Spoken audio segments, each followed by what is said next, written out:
Greetings all. The music's going to come back in just a second, I fear. Hold on. No, it's not. Okay, good. Had a slight technical issue there at the end. How's everybody doing? It's Tuesday. It is July the 23rd, in case you didn't know. And tonight we're talking about planning ahead. And I have a lot to talk about. I don't know if you saw the announcement of this in my article over on the website, but I listed a lot of the things that we're going to be talking about, and there are a ton of them. So we'll be getting to that just momentarily. A couple of things I wanted to briefly mention to you. It's been a crazy week. I'm still not ready to show you the macro bunker.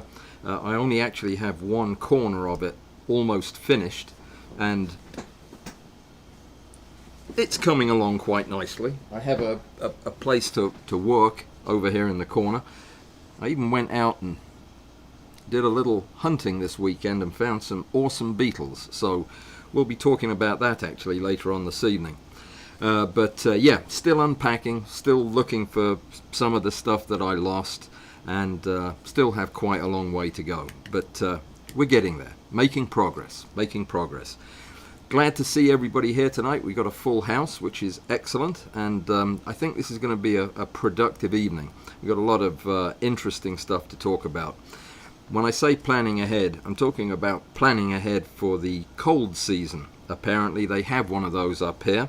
I'm not used to that, so it caused me to spend a fair amount of time thinking about what I need to do to get ready, and it occurred to me there's a lot of stuff in there we need to talk about. Stuff we haven't actually talked about before. So for the next few sessions, we're going to be covering some things that we just haven't talked about. Let me remind you first, though, about the competition. It's the 23rd of the month, a month in which there are either 31 or 30 or 28 or something like that number of days, meaning we're about 3/4 of the way through. I'm sorry it took me so long to announce the topic, but it is, I found it at the grocery store. Half-life size or higher magnification. That's it. So if you're a previous winner, you can submit one picture. If you are not yet a winner, you may submit two. And yeah, you found it at a grocery store. That's all there is to it. I'm not going to go back over the things that I gave as examples. I think you probably have it figured out by now. So go to the grocery store, buy something, take a picture of it, and drop it in the bucket over there on the Walls app. www.walls-app.com, and go to the competition page. You can leave your picture there. This is not a presume week, meaning there is no presume this weekend, which means I am free to do something else, and the something else I'm going to do is After Stack with Bud. This is episode 3 of After Stack, and that is at 10 o'clock in the morning until about 11:30 or whenever we get through the same morning, so just an hour and a half. And this is a very, very useful experience for those of you who haven't been. Maybe you don't know what it is and would like to know. After Stack is a post-processing roundtable discussion / workshop for macro photographers. So if you're a macro photographer, you do your own editing, and you ever find yourself wanting to change a background or do a composite or just make your picture look better, After Stack is for you. And it's a very much a user participation type event, viewer participation. So it's really all about you and your pictures. So you bring your pictures, the things you're proud of, the things you're having trouble with, and we'll talk about them. And we'll get lots of different ideas. This week we're going to be focusing on how does one refine a mask. When you're using a mask in Photoshop or in whatever editor you happen to be using, we'll cover all of them. Oftentimes you'll do a mask, it won't be as accurate as you would like. There's some rough edges, some bits you want to remove, some bits you want to add back in. Well, there are many, many different ways to skin that cat. Not my favorite saying, but there are many different ways of doing it.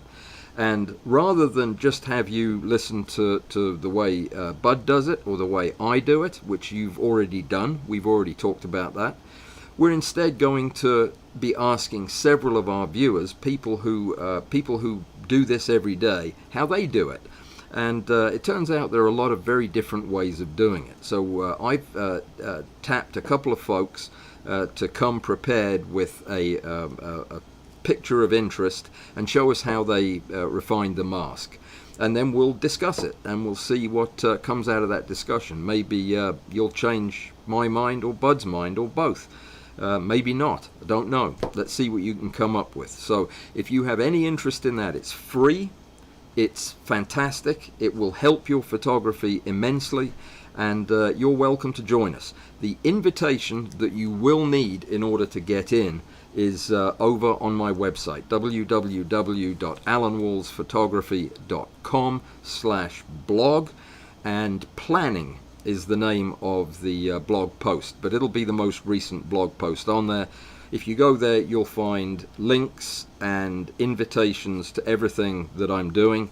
I do that every week, so that's the place to go. If you just go to my blog, find the most recent blog release, and you'll find all of those links in there. So that's something that you need for Saturday, 10 o'clock in the morning. Sorry, it's a little early for you folks out on the West Coast, but yeah, it's better than 8 o'clock in the morning, which would be 6 o'clock in the morning for you guys. So it could be worse. That is for Saturday. I want to tell you a brief story and show you a picture. As soon as I have said thank you so much to Patrick, who just dropped by and tossed a few CHFs in the bucket. A super chat from Patrick, thank you. And of course, you get a free question with that. You jump to the top of the line. If you have anything at all you want to ask that I can answer in public, there you go. Well, thank you. Patrick is celebrating my new home. It's not quite at the point of feeling celebratory, but thank you so much, Patrick. I do appreciate it. The story I was going to tell you. When I started out my life in my other career, I was a medical student at a prestigious university in Alabama, a state I used to live in until 2 weeks ago. And one of the things that I studied there was pathology. And I spent a year doing pathology there. And during that time, I was in a small department that was kind of tucked in between the medical school and the dental school, in a grungy little corner office where we did our work. And it was a wonderful experience. I really enjoyed doing pathology there. And whenever I had a question that I needed answered, I would go to the chairman's office and speak to the guy. He was a very approachable chap. I forget his name now. It was a long time ago. But it turns out that one of my viewers, who is a very, very bright and intelligent man, is a pathologist who now occupies that office. So it's kind of like a bizarre coming full circle thing, that now there's a chap in that office who from time to time will come to me with questions. And that feels pretty cool. Anyway, his name is Dr. Reddy. And I don't know if any of you have had a chance to meet him or cross paths with him, but he got in touch with me today, having recently watched a live stream or a video in which I was discussing the Olympus microscope focus block that I'm just now finishing up, the focus stacking rail for high magnification work. And he thought he would share with me his interpretation of that same piece of equipment, because while he agrees that the Olympus BH2 is a fantastic microscope to do that with, he decided to go with a Nikon microscope, an industrial measuring microscope. And he sent me a picture. He wanted me to see what his setup looked like. And it's pretty mind-boggling until you remember that the guy's a pathologist. So he has access to equipment that ordinary humans might not. But I'm going to show you the picture of his rig in just a second. But it's another weird coinkydink was that he mentioned that he got his inspiration for this particular focus block stacking device from none other than Charlie Krebs. And Charlie Krebs is one of the world's leading macro photographers and photomicrographers. He takes pictures through microscopes, and he knows this stuff like the back of his hand. I just so happen to be interviewing him this week for a video that will be released hopefully this weekend. So isn't it a small world? It really is. Well, I guess the macro world is a small world. But let me show you his amazing setup. Remember now, this is for doing focus stacking at really high magnifications. And his setup is a vertical setup, more reminiscent of the rig that Rick uses, I think, than most of the ones you'll see. But here it is. Here's the Nikon industrial measuring scope base. He's masked out a lot of the stuff from the background, which helps somewhat. And this is where the microscope would normally rest, but this is his tube system, his camera, and the objectives that he's using as his objective lenses. Now, the important part is right here. This is where he's installed a stepper motor, which if you read the little fine print on there, it explains that it's driven by a Wii macro driver, even though this is a Cognisys motor. Very clever. It's actually a 400-step motor driven by the Wii macro driver, and connected through an assembly which is different than the one I'm currently using, to his fine focus knob. So by using the controller, he's able to control the focus block here in the vertical orientation. I couldn't help noticing that he has another one over here with a looks like a stack shot that's running the vertical rig on this particular setup. So he's got two of these bad boys cooking. And when I told him I was fascinated to learn more about this particular piece, he sent me a close-up picture of that, which I hope I can find here. Yeah, here it is. So here's the stepper motor through a bridging adapter for changing the size of the drive shaft, which attaches to this device, which turns the fine focus. And it appears to be some kind of an aluminum shell with some grub screws in it for holding it against the fine focus knob. But I'd love to see what the inside of that looks like. But this is what a true expert, a pathologist who works with microscopes every day, this is what he came up with to do high magnification focus stacking. I thought you might enjoy seeing that. And this is going to be something actually that I focus on quite a bit in the beginning of the winter. Probably I'm going to do a series of videos, possibly some live streams as well, where I take you through the whole process of sourcing the microscope, preparing it, doing the assembly that's required. I'm even going to go through the cleaning of the microscope, because it's such an interesting and enjoyable task, taking the thing apart, putting it back together. We'll do all of that, and I'm looking forward to that series. That's going to be at the beginning of the winter, but between now and then I have a couple of these I need to finish up for people and get that done. So anyway, thought you might enjoy seeing Dr. Reddy's handiwork, and it does remind me of one other thing that I didn't put in my notes, but I do want to remind you about, is the first annual Middle-earth Macro Picnic, which is coming up on, oh dear, August.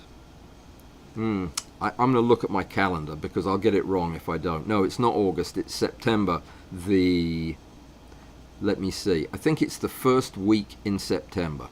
Hang on, I'm double checking. It is the non-presume first weekend in September, so that is the 7th. Yes, that is correct. So the 7th of September, we are doing a picnic somewhere in this area, probably Illinois, but it could be one of the neighboring states. It's going to depend on who wants to come and where they live. So if you're interested, you don't have to commit or anything, but do drop me a note in the chat. Tell me, yep, I'm interested and I live in San Diego. and then we won't consider your address as part of the thing because that's too far away.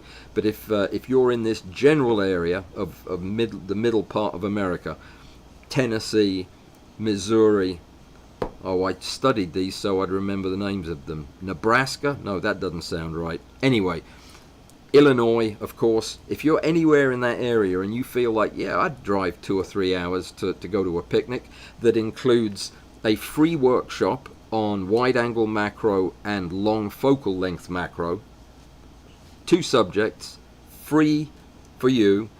It's a live stream, so you'll be on television. You won't be able to watch it because you'll be there. There'll be a picnic with food that I will provide, so you can be fed.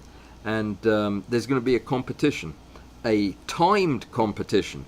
And I haven't figured out exactly how we're going to do that yet, but there'll be a prize that goes with that. Probably a very good prize because it's going to be a big deal. So if you want to be at a live seminar, or no, workshop's a better term. If you want to be at a live workshop, meet me and the rest of your fellow macro folks, have a good laugh, have a nice picnic, participate in a competition, and then go home all just full of macro. Then put it in your diary, September the 7th, somewhere near here. And I'll announce the place as soon as I've checked it out and I'm happy with it. Somebody's saying, well, Alan, how much does it cost? Surely this is $500 or $900 at least to attend. No, it's free. It's absolutely free. Everything is free, even the food. Well, hang on a second. If you need to pay to get into the park, wherever we're going to be, well, I could cover that too, I suppose. Yeah, it's free. The whole thing's free. So let me know if you're interested in coming. If you live in Switzerland and you have a very, very good excuse, Patrick, then you may be excused. But you may not, so you still probably should go ahead and buy your ticket. But anybody else, anybody who's interested, let me know so I can get a rough head count. If there's just 2 people going, we'll probably still do it, but I'll do it here in Peoria so I don't have to go anywhere, and we'll just do it in my basement. I'm going to pick somewhere that if it rains, or I'm in Illinois now, so if it snows in the first week of September, then it'll be a place where we can do all the activities indoors, probably even the competition. Does that sound like fun? I've been so excited about it, I haven't been able to sleep. That could just be indigestion, but I think it's being excited about this. So be excited. Join me in being excited and planning this thing. If you have an idea, if you're from this neck of the woods and you know a place that would be absolutely stonking good for this type of activity, please let me know. Say you should go to the blank blank blank park. They've got an indoor thing and lots of macro stuff to photograph. If you know that, don't keep it a secret. Tell me, because I know nothing about where I am. So who's here today? Before I begin on our epic journey through planning ahead, let me see if there's any questions I need to answer. No, there's a super chat from Patrick though. Robert is interested in attending and bringing a quartz slab. Now that might sound a little cryptic to you, but it's not. It's Robert and I have been trying to figure out how I could get a hold of one of his quartz slabs that he has, and this might just be the solution. Though it's a long drive, but that's okay. You're more than welcome, Robert. I hope you can make it. Let me see, who is here today? Amy's here, Bud is here, and Alistair is here. So everybody's here. All the bouncers are here. Be on your best behaviour, because when all 3 of them get together, it can get a bit rowdy out there. So we don't want any of that mosh pit stuff going on. So fantastic, and thank you again for the super chat. That's lovely. 30 CHFs. That's congestive heart failures in the medical world. I think it's Swiss francs otherwise, and I think Swiss francs are about the same as $1, which is splendid. So what is planning ahead? What are we planning ahead for? We're talking about planning ahead for a season that I'm not particularly familiar with. Winter, a cold winter. A winter when you really don't have the option of going out and doing macro photography. We don't have that kind of winter. We had, when I lived down on the coast, we had a few cool days. Sometimes it would rain, sometimes it would be pretty miserable for a week or so. But not freezy cold, not wanting to go outside kind of cold. Apparently, though, it gets that way here, like temperatures with a negative in front of them, like minus 40 degrees, things like that. Nothing survives that. Definitely not me. So I'm thinking ahead to what am I going to do when my winter macro consists of usually having a few choice specimens around for those weekends when I just can't get out. I shoot live, outdoor, living organism macro photography all year long, and I shoot in the studio all year long. But what if I could predict that for a period of 4 months or 5 months or 6 months or 9 months, that nobody will give me a straight answer on how long these winters are. But if I could predict that I am going to be off limits to the outside, there's nothing outside I'll be able to do for that period of time, what would I do differently? And as I started making notes about what I needed to do, it occurred to me that there were a lot of things in these notes that I haven't talked to you about, because I've never really given it that much. Well, I have in the past, in the distant past, and that's where I learned most of these tricks I'm going to share with you. I just haven't used them in a long time. It's like my collection of winter coats and sweaters. I have a collection of 2. So I have 2 warm garments. I don't know where they are. They may have not survived the last move, but I'm going to need them this winter. I have a lot of tricks for getting ready for the winter so that you can enjoy your macro throughout the season and even improve upon it. So this is what I want to talk about, is pulling out the warm weather stuff, make sure it fits, sewing up any holes that you have, and being ready for the winter. So I'm going to talk about 2 things, but one of them only briefly and in passing, and that is sourcing material from a commercial outlet, buying insects from a vendor. Now, there's absolutely nothing wrong with that. I think that you can get some of your most gorgeous specimens are going to be purchased. I do think it's an expensive way to play. So I wouldn't myself be able to justify purchasing enough insects to last me 4 months of constant indoor shooting. So in my case, I will actually just use purchased insects for special occasions, for particular jobs that I want to do, for particular creatures that I want to photograph that I wouldn't be able to source even if the weather was nice. But for most of you, I think you'll probably also fall in that category. So for me, I need to figure out when and how am I going to catch, store, preserve and prepare insects in such a way that I have a constant supply of insects that are as fresh as humanly possible. And to do that takes planning, and it takes quite a bit of planning, because I'm going to go through what I have done in the past and what I plan on doing this year, and I'll show you in real time as all of this stuff happens, so that you can get some reinforcement on what you're doing. Most people don't live in a place like Robert and I used to, where it's warm all year. So most people do have to deal with seasonal macro, and I have definitely given you guys short shrift over the years. But the first thing to do in planning your winter is find out when that winter is, so that you've got a good idea of when you need to be ready to transition to using your stored insects, and when you're going to be able to get out and do your usual thing. So the first thing I do is I start a catalogue, and I do this anyway, even though I don't rely on it like I'm going to this year.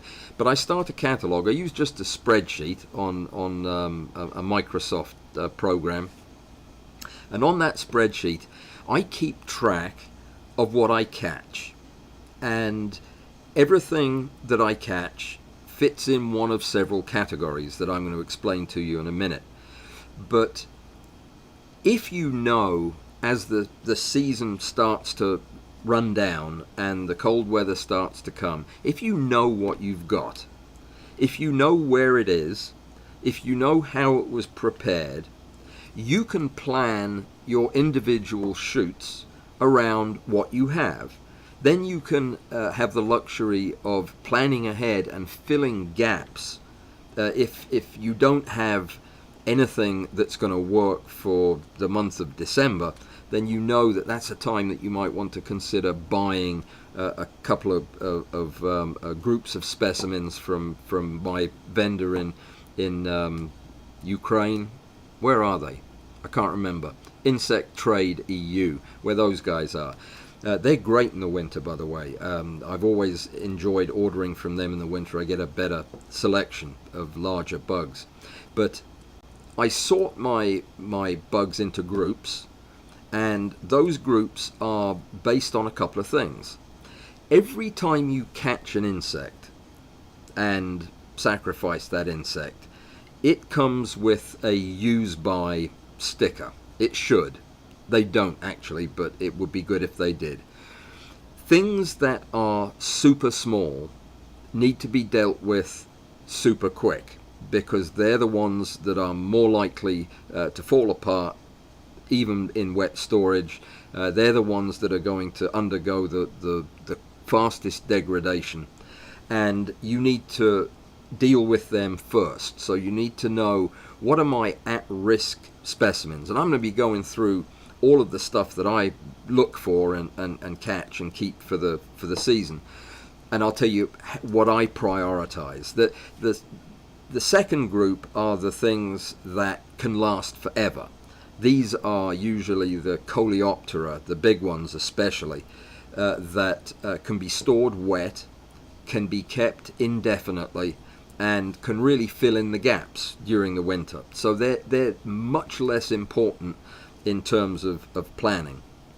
Then there are organisms that are soft-bodied, whether that is larval insects or soft-bodied creepy crawlies like centipedes, millipedes, less soft-bodied admittedly than spiders, but spiders and whip scorpions, that type of thing, they have to be treated very differently. So butterflies, moths, there's a whole preparation for those organisms that is different than anything I do when I capture these insects for photography during the summer. And we've never even talked about that, but I'm going to get into what you need to do to keep a dry butterfly in perfect condition for the winter. And after we've gone through all of this, and I've given you all the wisdom I have to share with you on what I've just talked about and a bunch of other fine points, then we need to ask the question of, well, you've talked about several different ways of storing these bugs. How do you do that? Well, that's the subject for Thursday's discussion. Everything that I use for my interim storage, my temporary storage, which is very different than my archival storage where I'll keep things indefinitely. The interval storage is how I keep things fresh and ready to shoot prior to the shoot, and then putting them into archival storage or throwing them away. So we're going to talk about that on Thursday. And almost all of this involves miniature, easy to do DIY projects that are specifically designed around the way I store these bugs. If you listen to this and you hear stuff that you like the sound of and you decide, that's what I want to do as I get ready for winter, but you don't come on Thursday, you won't know what to do with the things that you prepare, and you'll end up holding them all in your fingers until the end of the summer, which is a terrible waste of time and energy. So come on Thursday and I'll show you how, for example, you would store a posed dry specimen on a pin. Because if you don't know how you're going to store that, you can ruin the specimen by handling that part wrong. So we will get to that on Thursday, but it'll make more sense if I can actually show you the devices that I use, the containers that I use, the way I prepare them, and how I manage them and store them. Hopefully I will have my cubicle set up, because I normally keep them in one particular set of shelves. I don't know where it is though. It's somewhere down here, and it's got a lot of probably powdered insects in it by now, but that's another matter altogether. So when the middle of summer comes, which is, by the way, last week was the summer equinox, or whatever it is, whatever the longest day of the year was, that just passed. So we're halfway through summer, headed for fall and winter. Now's the time we need to be thinking about what we're going to do in the winter. Now, if you have plans or interests in a particular group of insects, then that is both a good thing and a bad thing. It's a good thing in that you have a roadmap for what you want to get out of the winter. So you know that this is going to be your winter to study hornets, and you are going to focus primarily on doing that in all your macro work. That's fine. But if that's what you're doing, you have to find the hornets. And hornets are not a good example because they tend to travel in marauding packs. So you find one, you can usually find 500,000 of them, and they all want to sting you. So bad example. But if it's a particular kind of beetle, especially if it's an unusual beetle, then you probably should be thinking about stockpiling what you're going to need early on, because you'll be doing a lot of hunting during the summer. If, like me, you are going to be led by what you find, and you're going to develop an interest in the things that you come across, then you have a little bit more leeway in how you're going to do your hunting. But I still recommend that your catching be done with a mind to your shooting. So you're catching to shoot. A quick word. I am talking about insect photography here. I am not suggesting that if you're a macro photographer like Joseph, who enjoys photographing plants and other non-insects, then I'm not suggesting that the best way for you to spend your winter is shooting insects and you need to start catching them now. Obviously, this is something of interest primarily to insect photographers. I will talk a little bit about plants, and I will talk a little bit about non-creepy crawly macro photography and how you can prepare for that. But mostly this is a subject for bug photographers, which is a group that covers many of you, if not most of you. So just to be clear on that. So you need to catch to shoot, which means when you're out there with your net, if you do like I do now, I seldom go out with a net and just sweep the bushes. I still do from time to time because I find it thrilling and I enjoy not knowing what I'm going to get a hold of, and that's how I discover new species all the time. But that's not what I do most of the time. Most of the time now I will go out with a net and with some other tools, and I will look for what I want to photograph.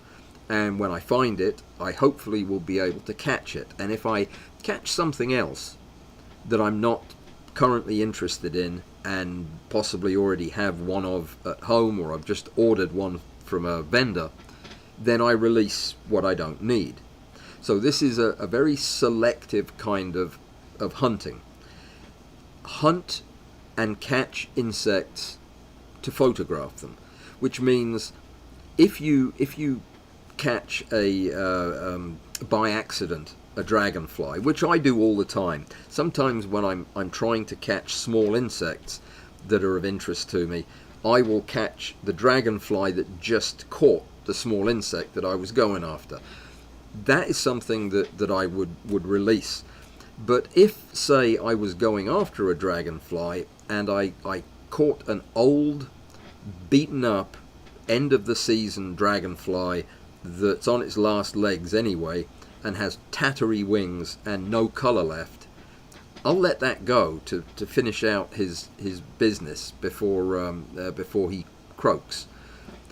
I would be interested in saving only the best specimens I can find, because I have started early enough that I have the rest of the season to make sure that I'm getting good insects.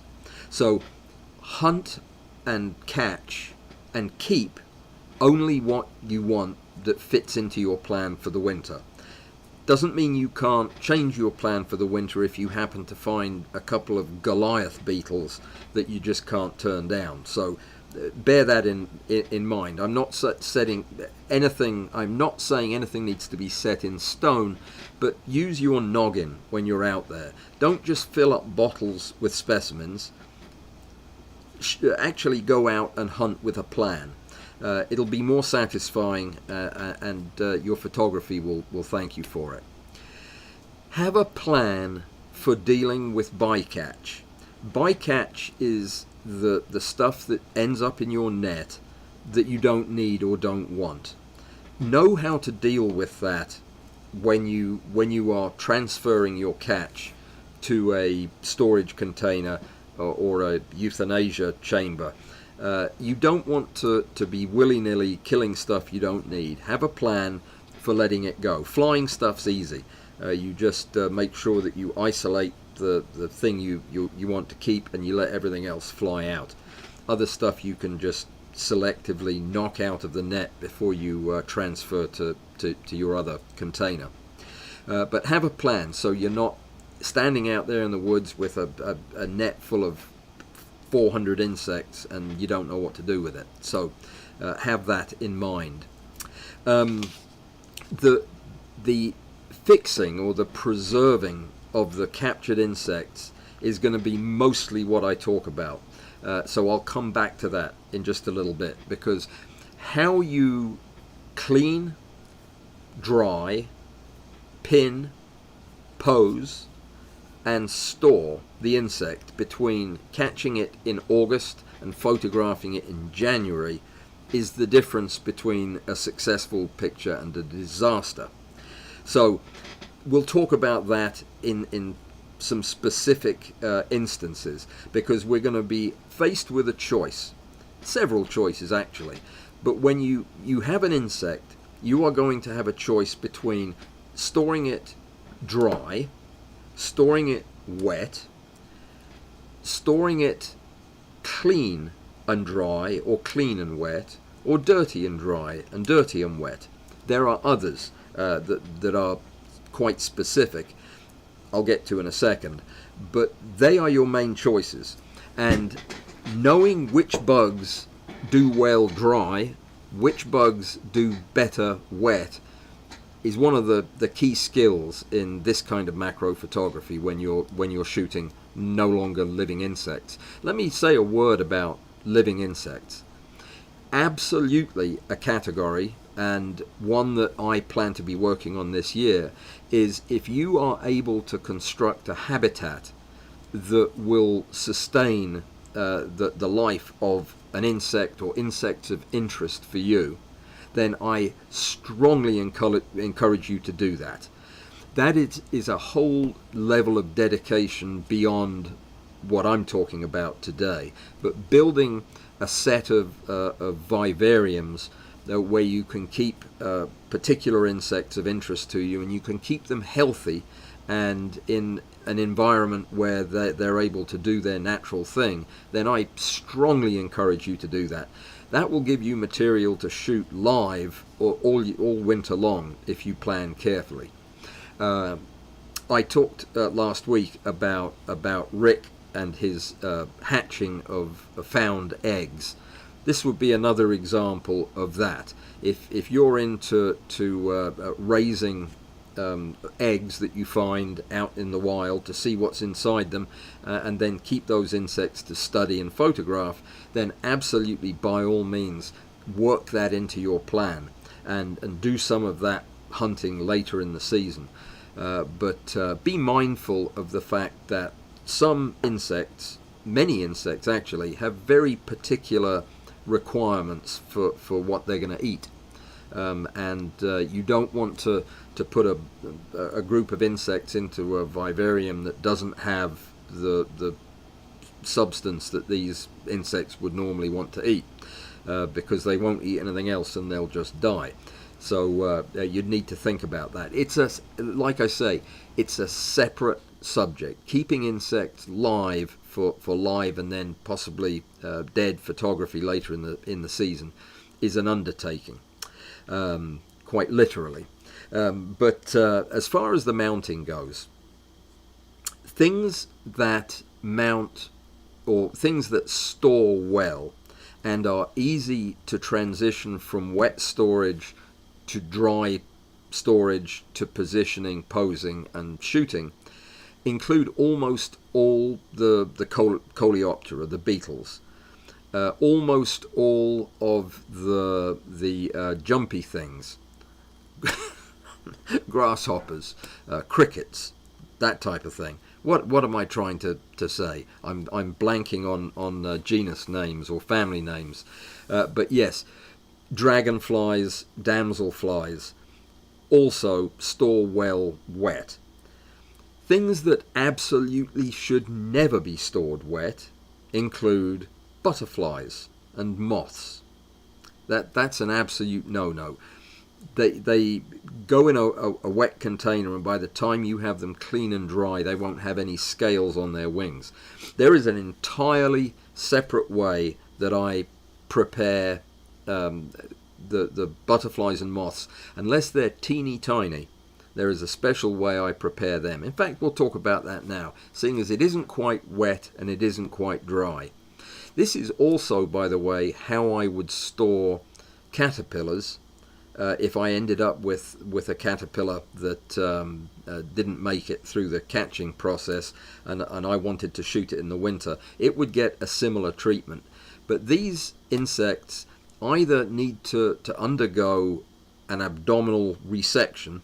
You need to pinch off their abdomen, which I do not do and I do not like. I don't like the look of a butterfly that's had its abdomen pinched off. Or you have to learn how to stuff them. And I'm not joking. So Joseph, you may want to cover your ears for this part. But when you keep a dry, dead butterfly or moth of any size that's significant, it will quite surely decompose and fall apart if you just leave it the way you catch it. The abdomens of anything other than the smallest butterflies will not just shrivel up and mummify. They tend to bloat and rupture, and you get all kinds of nasty growth going on, and you end up with a mess. If you have a couple of large, beautiful butterflies that you happened upon, that you found in the swimming pool or whatever, and you want to keep them for the winter, this is one of the few groups of insects that I recommend immediately cleaning, immediately posing as soon as you have them, and immediately emptying the abdomen of its contents.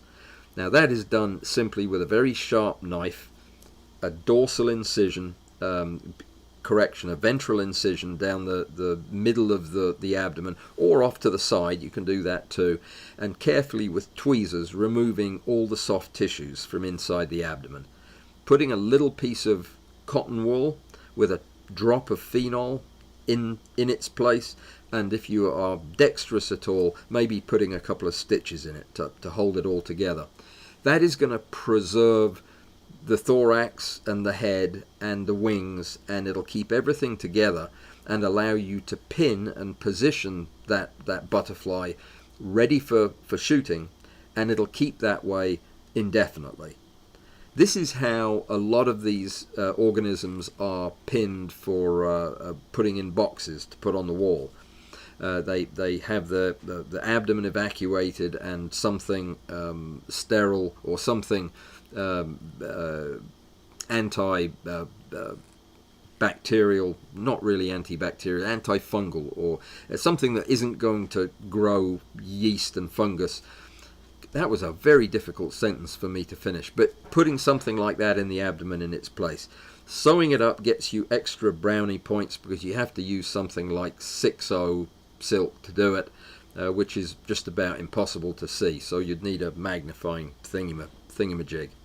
So that is something that you should consider whenever you're dealing with large, soft-bodied creatures.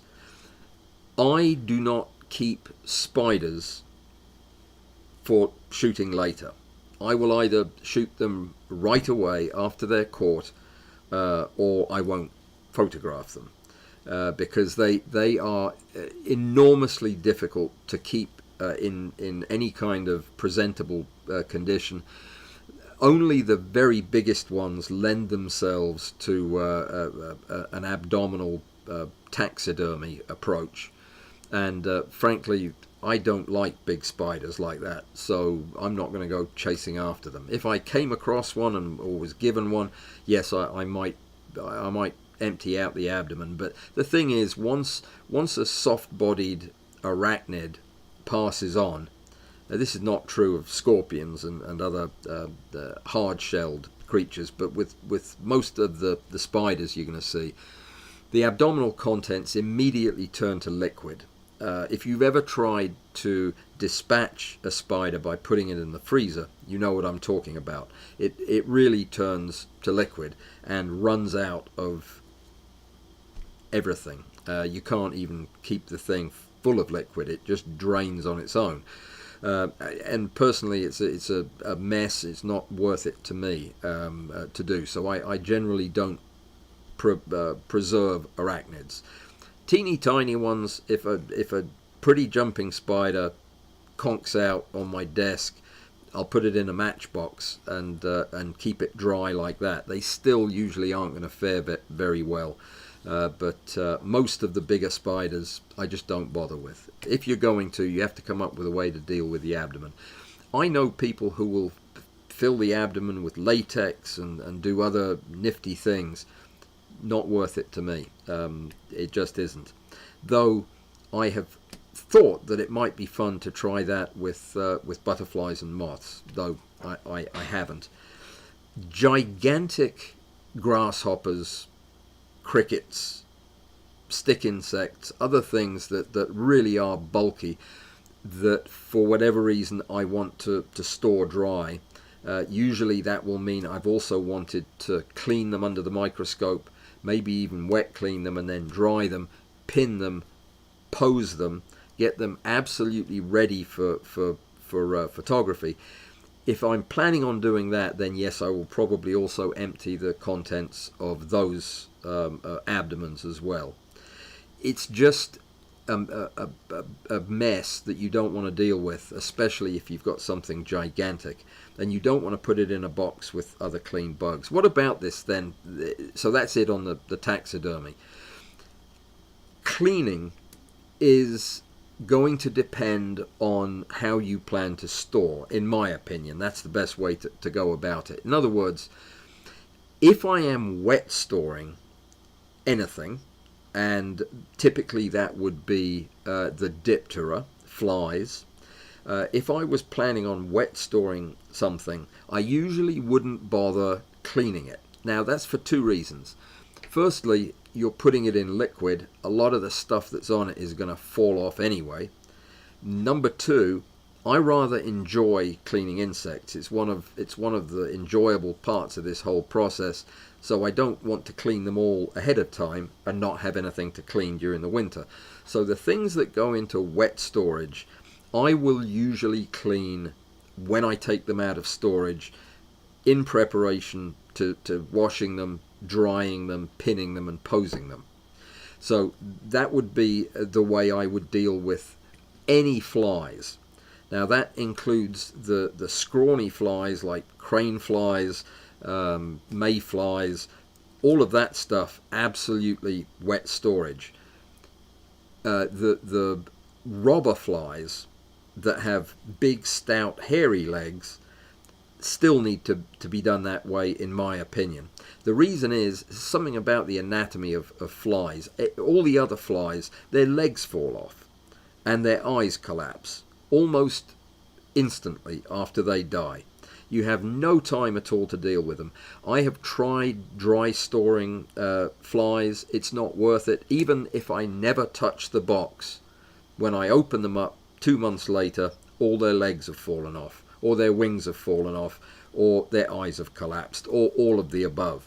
So all of my flies and related flying insects go straight into alcohol. Now, I use the lower strength, the lower concentration of isopropyl alcohol, 71%, whatever it is, 70%, and I dilute that down a little bit, closer to 50%, because it's a temporary measure and I don't want to have to go through the process of rehydrating them. Soaking them in alcohol tends to push all the water out, and when you dry them from the alcohol, they can dry very, very quickly, and that can lead to limbs falling off and eyeballs collapsing. So I like to use a less concentrated alcohol that is easier to transition to water, soap and water usually, because I'm going to gently wash them before drying them, pinning them, and getting them ready to photograph.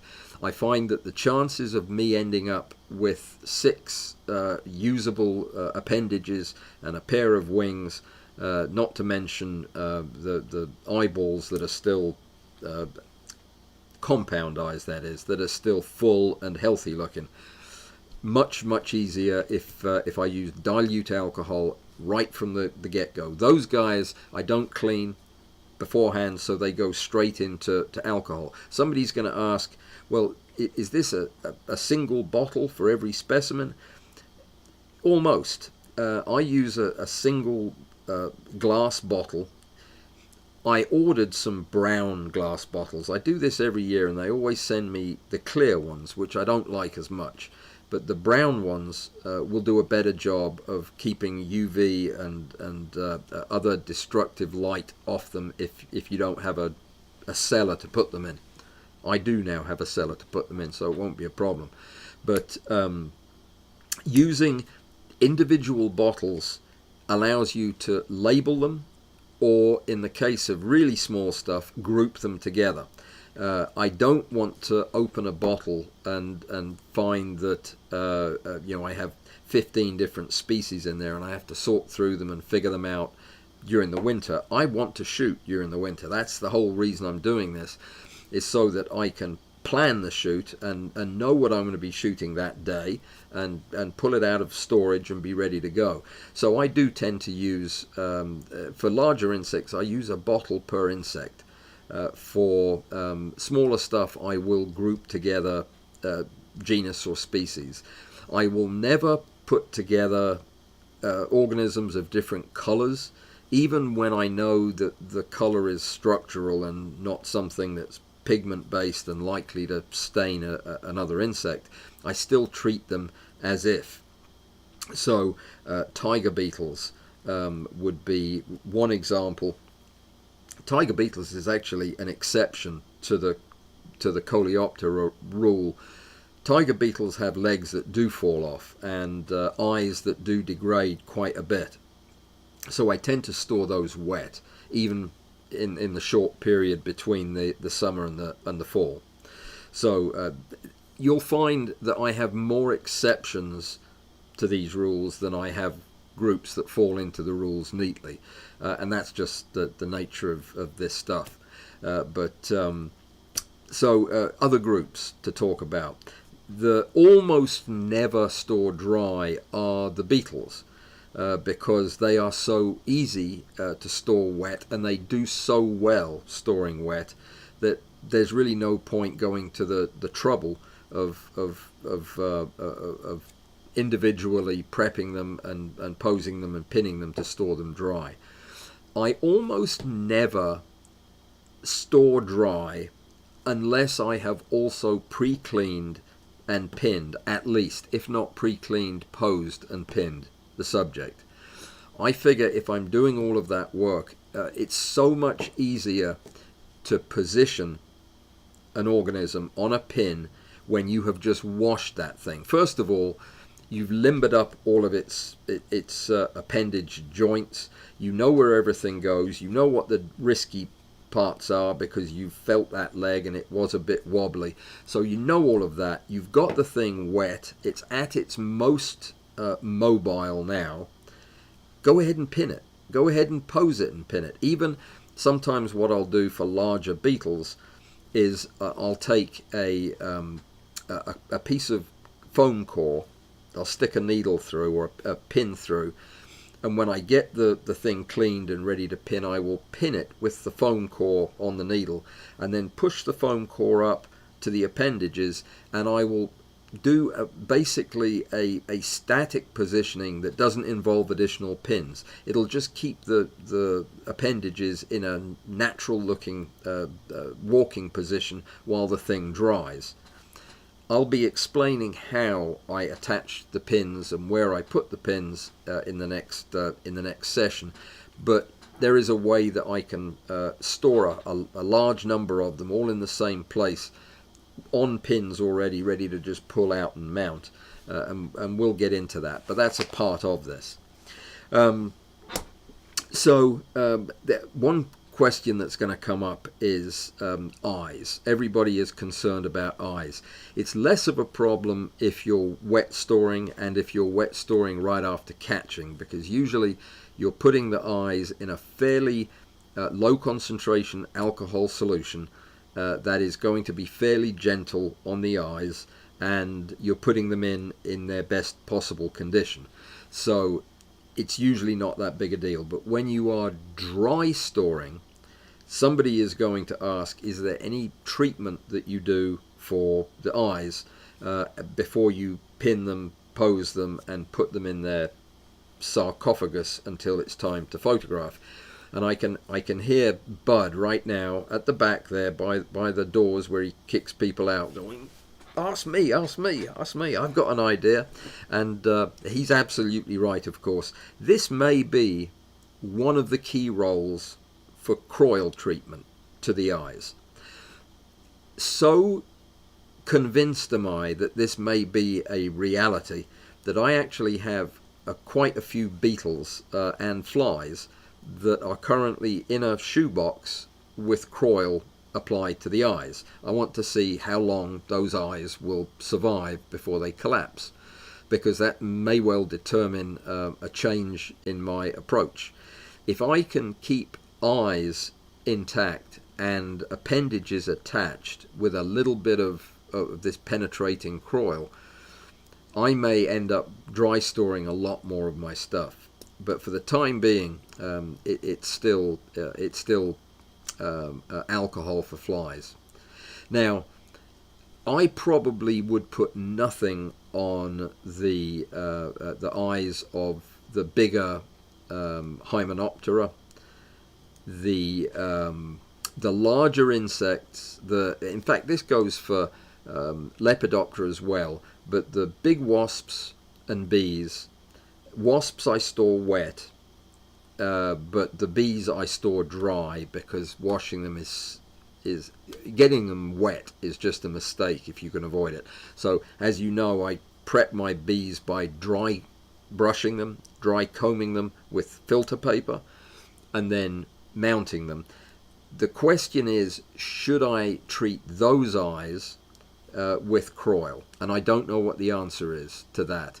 Their eyes are hairy, and that can be problematic, especially on some of the bees with very hairy eyes. Some of them don't. I almost pointed to the non-existent photograph of my orchid bee that I've taken down and have not yet put back up.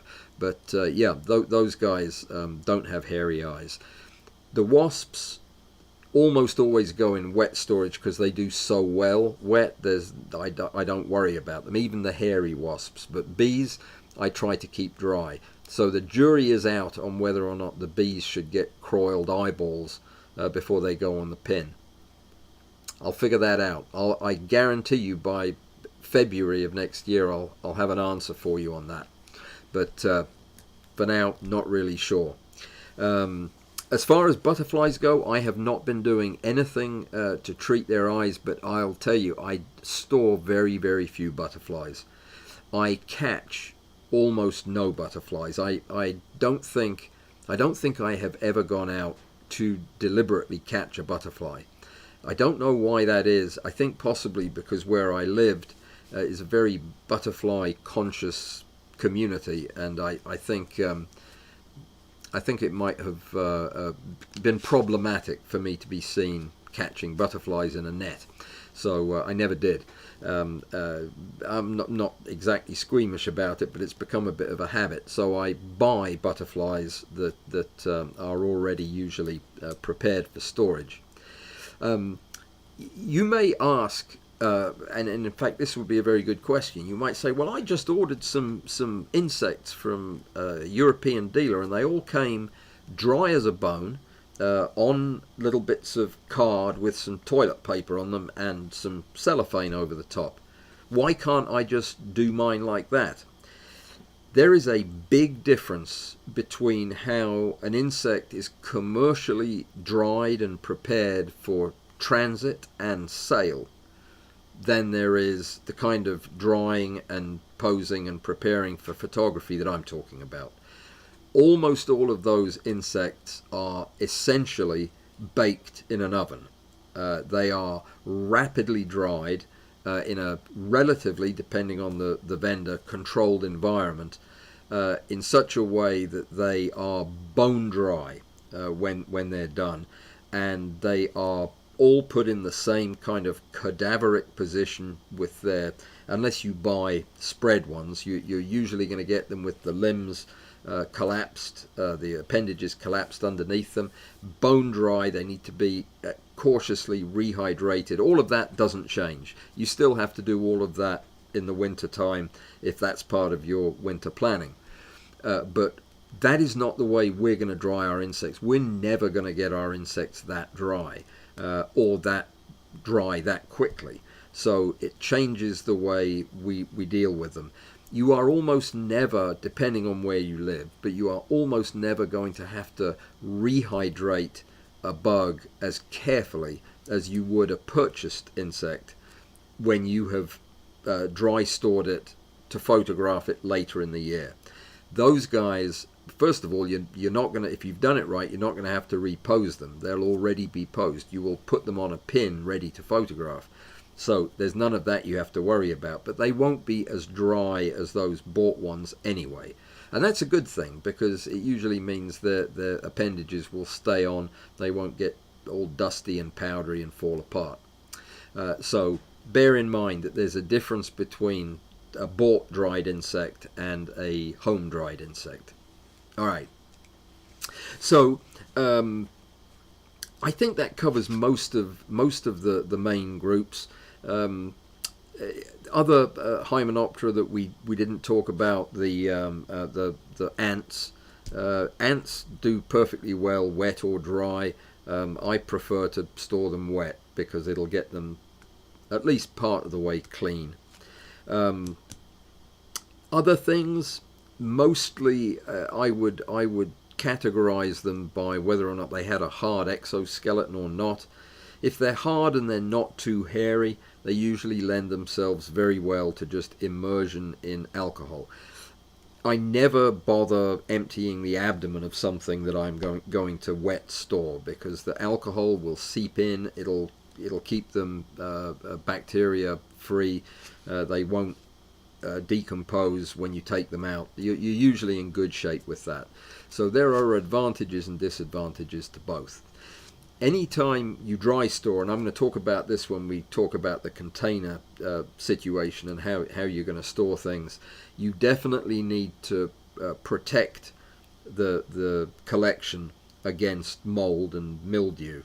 The way you do that is usually with phenol, but there are other ways you can do it. I know people who will put mothballs in. I know people who put mothballs inside moths. Seriously. It seems like there's an off-color joke that could be made at this point, but I'm going to resist the temptation. But putting a little bit of what is that stuff in mothballs? I should know that chemical name. It'll come to me in a minute. But naphthalene, yeah. Putting a little bit of that inside with the cotton is probably not a bad idea. It'll at least keep other moths from eating your moths. But definitely a little bit of phenol, something to keep the mold at bay. Use your time wisely if you're going to do this.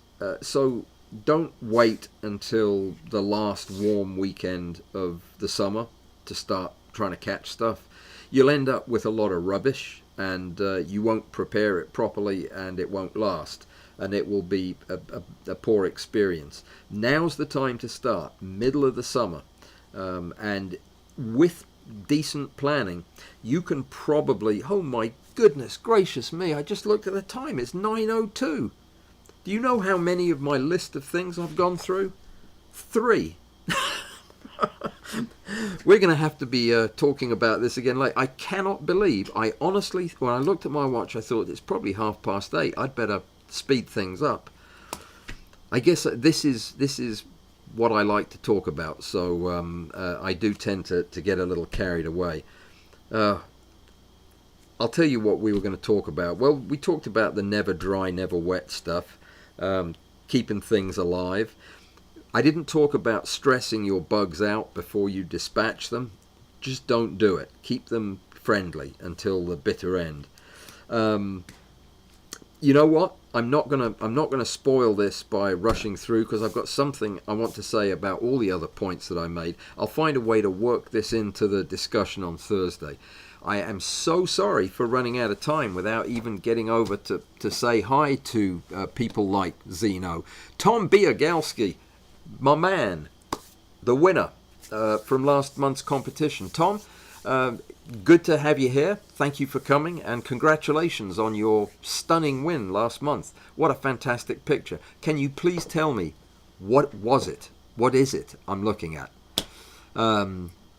Parachlorobenzene mothballs. Is that the same as naphthalene? I don't think it is. Robert's here. Let me see. Who else is here? Joseph, we've already said hi to. Russ. Laura. Laura is here. Actually, Laura is here. Laura's right through my ceiling. Isn't that a coincidence? It really is. Welcome, Laura, or welcome me, I guess, seeing as this is your house. Michelle. Let me see who else is here. Russ. I'm gonna have to read through all of this. Lots of back and forth here. Excellent. So are there any thrift shops in Peoria? Robert asks.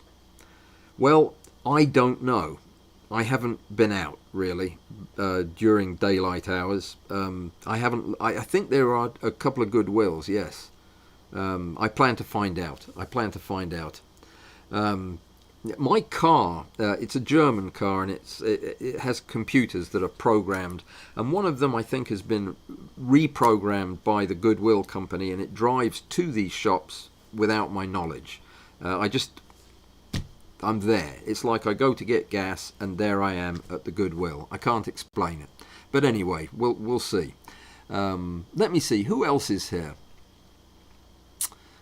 And Joseph's talking about his insects bursting into flames, exploding, being struck by tiny lightning bolts. I don't think you're going to get a good audience for those kind of shots here, Joseph. And Tom, who is in Lake County, Illinois, which I should know because that is now my home. I have no idea where it is, but Tom is interested in the picnic. Yay, Tom! So there's 2 of us going. 3 of us, if Laura comes. We've already got a party going, so this is good. All right, Amy. Oh dear, Amy's been sick. Sorry to hear that, Amy. I hope you get to feeling better very, very soon. That doesn't sound good. And yeah, Robert says it sounds like too much work. He's going to shoot minerals. That's just not the spirit, Robert. Not the spirit at all. And that's where I'm going to leave it, because otherwise we're going to run over too far and I'll get a reputation. Let me see. I have a new name here. Alterman from Germany. Greetings, sir. I do not recognize your name. If this is your first visit, welcome. Glad you made it. I'm sorry you came on one of my antisocial evenings when I haven't been able to say hi to anybody because I've been talking about other stuff. Okay. Yeah, Michelle is reminding people about my winter video from a few years ago. One of my favorite videos. I had a blast going out there in the dead of winter, 60 degrees or something, to shoot a video. Diane is here. Greetings. Why did I move there then? She wants to know. I don't know. I'm not sure. There's probably a reason, but I haven't figured it out yet. Andrew. You don't wear winter coats here until it gets below zero. Speak for yourself, Andrew. I'll be wearing a winter coat if it stays like it is now in the pre-freezing mid-60s. Yep, that'll be a warm coat. All right, everybody's making fun of me because of my intolerance of the cold. So I'm just going to say hi to Susan and to Julie. Julie's interested. She's down in Alabama. Be a fair drive, but yeah.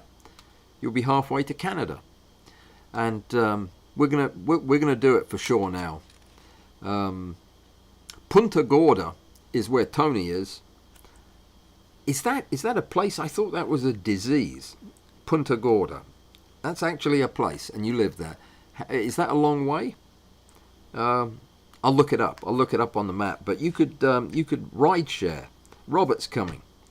You'll have to hold the slab of granite quartz in your lap for 9.5, 10 hours. Not a good idea? Okay, well, it was just a thought. Not just a thought. Okay, everybody, I gotta go. You gotta go. I'll see you on Thursday. We'll pick up where we left off. And I've got some cool stuff to show you on Thursday, so try to make it. Thank you, everybody, for coming. Thanks for liking, if you did, and that's good. If you're new, hit the subscribe thing. That way somebody will call you and tell you in the office when I've got a live stream going on, and you can quit work and go home and watch it. I really don't know what happens when you do that, but yeah, do it anyway. And thank you. And thank you once again to Patrick for the very generous super chat. That will be most appreciated. Thank you, guys. Take care, stay safe, and be well. See you on Thursday.